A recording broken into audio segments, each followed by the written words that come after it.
Salutare prieteni, numele meu este Sorin și în tutorialul de astăzi am să vă prezint un program cu care puteți instala toate driverele din PC ușor și rapid. Plus că le detectează care le aveți, care nu le aveți sau dacă sunt vechi. Pentru asta avem nevoie de un browser în care intrăm pe Google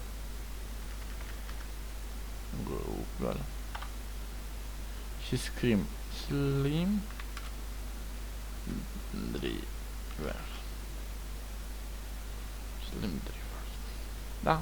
Am scris Slim Drivers. Aici trebuie să intrați pe driver rup date. Da? Intrați aici.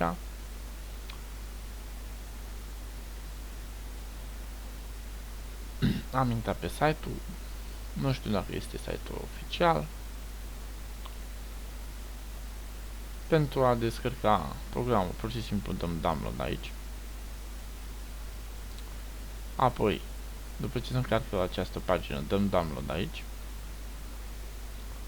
Așteptăm să ne apară download-ul.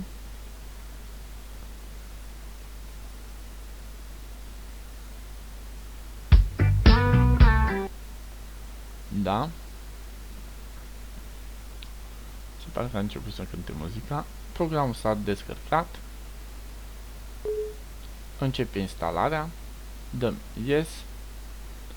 Închidem această pagină că nu mai avem nevoie de ea. Dăm că acceptăm aici. Acceptăm install-ul. Da. Și dăm finish.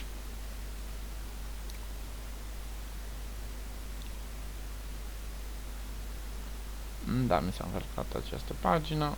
Bun. Aici aveți un meniu care puteți dezinstala opțiuni, restore, backup. Așa. Ce vreau să vă mai zic? Eu nu vreau să vă prezint aceste instrumente de sus sau acest meniu, ce-o fi. Nu vreau decât să vă arăt cum să instalați driverul. Aici vă arată sistemul de operare, procesor, memoria și versiunea driverului. Pentru a vedea de ce driver avem nevoie, dăm Start Scan. Bun, a scanat, a terminat cu scanatul. Toate acestea de aici sunt driverele care ne lipsesc nouă sau nu sunt cu update-ul la zi. Eu AMD Radeon 700, aceasta e placa mea video, nu o am instalată deloc în calculator, am să vă arăt.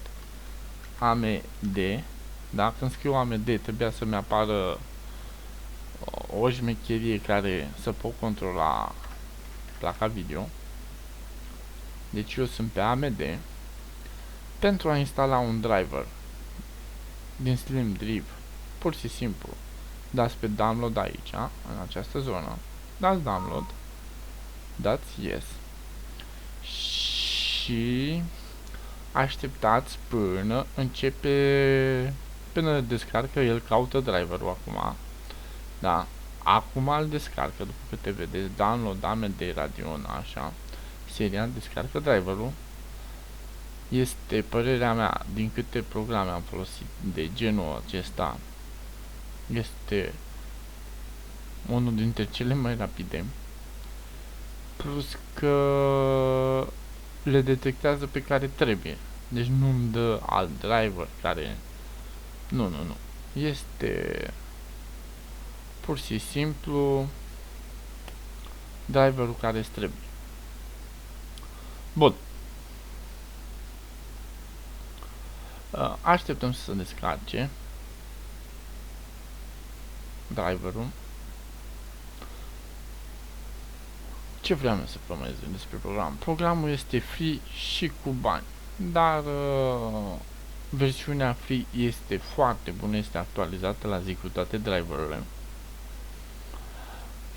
Și plus de asta merge foarte bine, adică nu te face să aștepți, să nu știu ce, până caută ei, până caută serverele, nu. Este foarte rapid și foarte bun.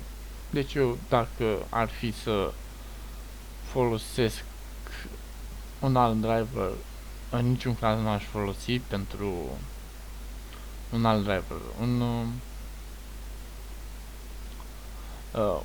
un alt program de genul ăsta pentru a căuta driver nu aș folosi.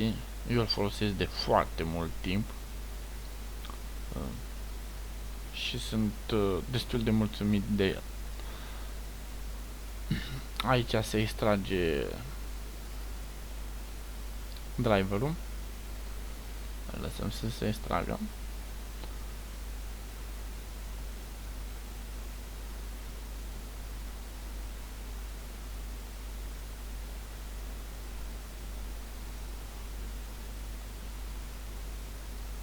Așteptăm să se extragă. Începem instalarea. Are undeva la 455 de mega, 456 să zicem. Dăm install. Așteptăm să se încarcă din nou. O să vă arăt ultima oară că driverul a funcționat pentru placa mea video. Și din câte știu și experiența îmi spune, AMD au probleme cu driverele. Deci nu știu cum fac ei, dar nu pe serverul lor se descarcă foarte greu driverele sau nu îl descarci pe alt bun, nu-ți dă o opțiune bună. Dăm next aici.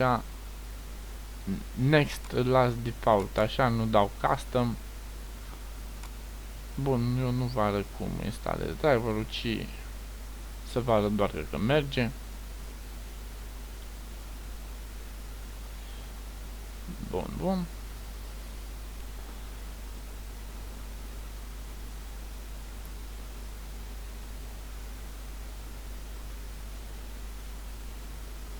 Așteptăm să încarce din nou.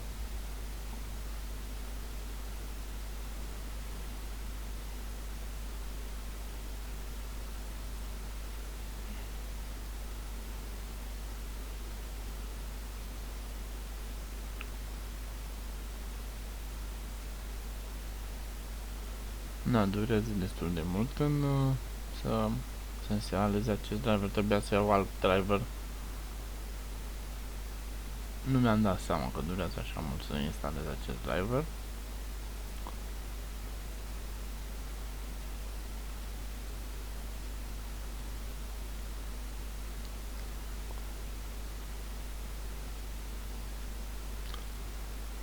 Hai să ne mai uităm puțin prin el. Până el face aici. După câte vedeți aici arată placa video, aici mouse-ul. Deci nu am nici la mouse. Am un mouse Microsoft, îmi zice el foarte bine. Placa de bază, da? Deci pur și simplu ca să-l descărcați dați download aici, download, da? Aici vedeți că arată versiunea valabilă din 2013, 2015, 2015. Ok, hai să vedem ce face șmecheria asta aici.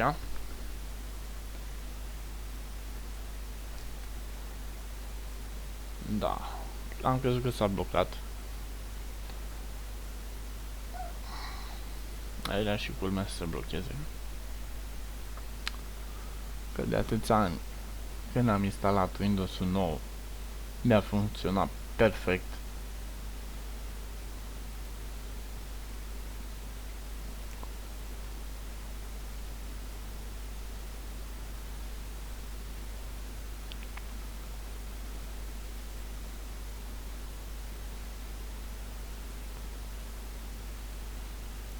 Oricum dumneavoastră puteți da în față să vedeți. Acum s-a făcut un tuneric pe ecran pentru că lucrează placa video.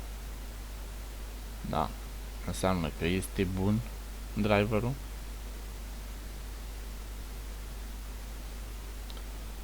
O să vă mai arăt o șmecherie. Dacă vreți să nu mai instalați acest program și vreți să faceți un backup la driver, pur și simplu ori folosiți un program de backup al driverelor, ori vă duceți în computer, vă duceți în C și AMD și ia să vedem, da, copiați acest folder și instalați driverul. Deci de aici se instalează. Bun. Placa video văd că s-a instalat pentru că mi-a instalat AMD Gaming. Așa, nu știu ce-o fi asta. De fiecare dată mi-l instalează.